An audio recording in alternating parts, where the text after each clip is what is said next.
Namaskar, I'm Dr. Mansi, and in today's session, we are going to study views of conflict, understanding the shifting mindsets in managing organizational conflict.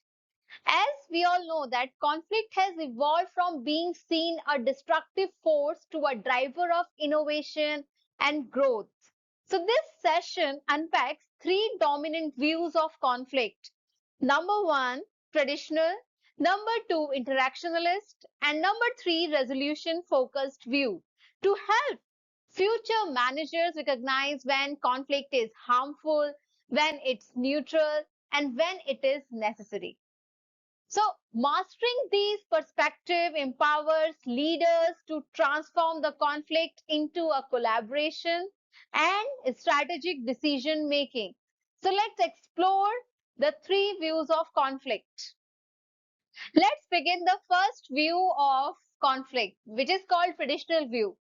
The early approach of conflict assumed that all conflicts were bad and to be avoided. Conflict was viewed negatively and discussed with such terms such as violence, destruction, and irrationality to reinforce its negative connotation. So, this traditional view of conflict was consistent with the attitudes about group behavior that prevailed in 30s and 40s.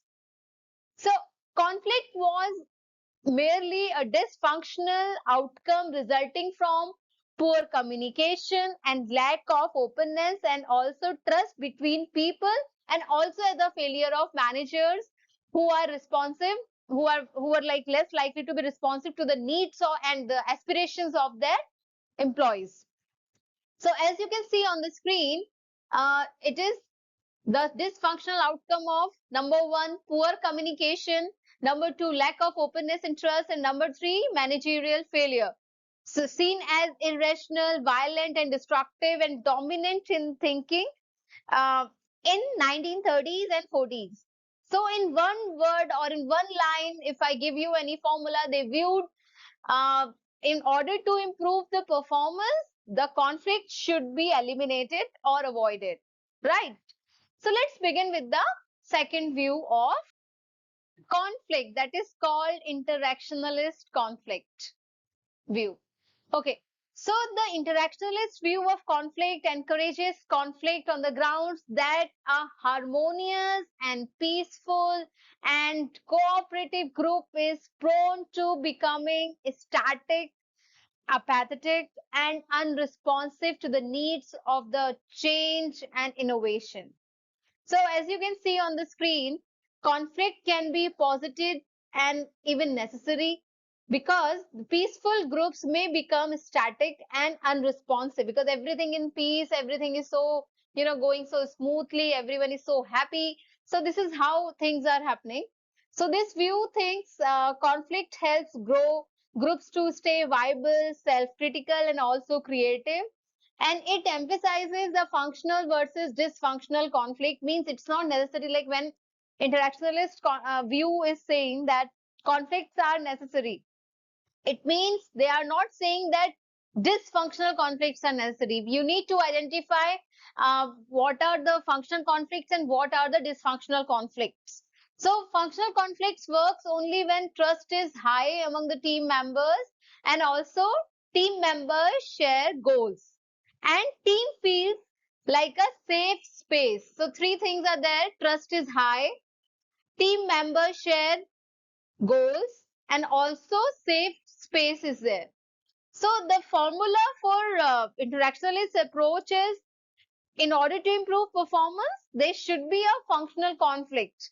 So these functional conflicts, so there are three types of conflict in this category as per the interactionalist view of conflict.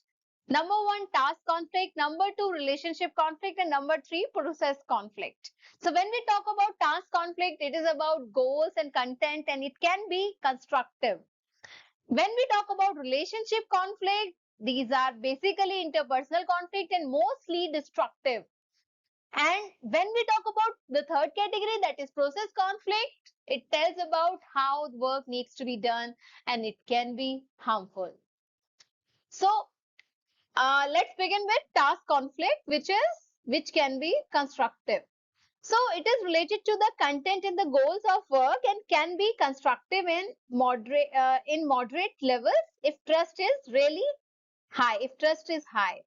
Okay. The second category is relationship conflict. It arises from the interpersonal issues and almost always dysfunctional, mostly destructive, right? And the third category, that is process conflict, it is more concerned about how the work is done, and low levels can be helpful but often dysfunctional if escalated. If the process conflict is too high, then nobody is going to work. If, for example, in a team, some like one person is saying it needs to be like this, and the other person is also rigid, and both of them are so rigid, and none of them is, compromising or collaborating. So what will happen? The work would be stopped. Work will not proceed. So what will happen? Eventually, the performance will go down.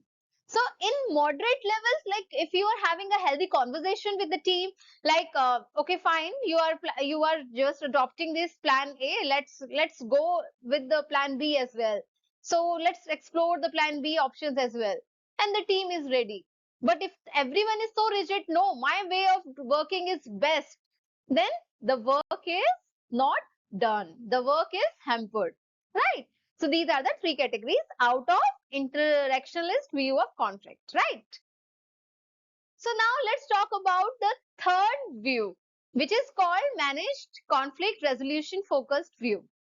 So I would like to throw some light upon a study which was being conducted in Taiwan and Indonesia, which found that when levels of relationship or conflict were high, the increase in the task conflict consistently related to the lower levels of the team performance and team member satisfaction. So the conflicts produce stress, which may lead to the people to become more close-minded and adversarial, right?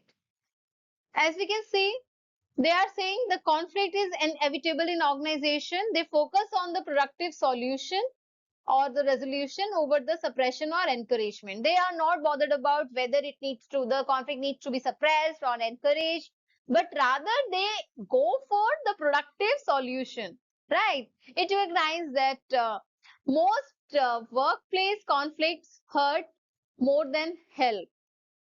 And also, task conflict often spills into relationship conflict. For example, um, we are good friends. Like I'm having a very good relationship with one of my colleagues. But when we are working in a same team, we are not on the same page.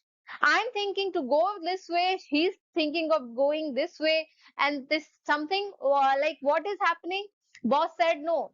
What you are doing, like one person A is doing, is good, so the whole team is going with that. But what will happen? The ego is hurt. The person is going to take grudges. Okay, in the meeting, this happened. Boss took his side. Maybe according to me, my plan was the best. So I'm going to feel bad about that. And this task conflict can spill into relationship conflict. So earlier we used to have lunch together. Now we are not able to face each other because I'm not feeling good because of that issue. So it happens sometimes. And then let's talk about the conflict, which reduces obviously trust, cooperation, and cohesion. Because in conflict, obviously one party is going to win and other side is going to lose. So all these things are there, which are the pros and cons of the conflict. So long-term effects are basically stress, lower level of satisfaction, and also the performance. Stress, lower level of satisfaction, and also the performance. So the view of this managed conflict or resolution focused view, it says that don't just eliminate or provoke the conflict. Don't eliminate or provoke the conflict, rather resolve it constructively. So this is all about managed conflict view. So let's quickly revise all three. So let's begin with traditional view of conflict, which says that, in order to improve performance, you should eliminate conflict. The second category is interactionist view of conflict, which says that if there is no conflict, if everything is going good in the team are going to become static without any new innovation, and they would not be responsive to the to the outer world trends. So functional conflict, they support the functional conflict should be encouraged in order to improve the performance. The third category is managed conflict resolution focused view. So they don't say that elimination is good or provoking is good. They are not supporting that. Rather, they are talking about if there is any conflict, resolve it constructively. Don't provoke or don't eliminate, because every conflict, each one of the conflict is having a cost. The cost could be relationship, the cost could be uh, anything, but there has to be a cost. If you want to take like more knowledge about these topics, you can take the help of these references. This is a book, and this is also very easily available on internet. And I hope you had a great time. I hope you had a great learning. Have a nice day. Thank you so much for watching. Namaskar.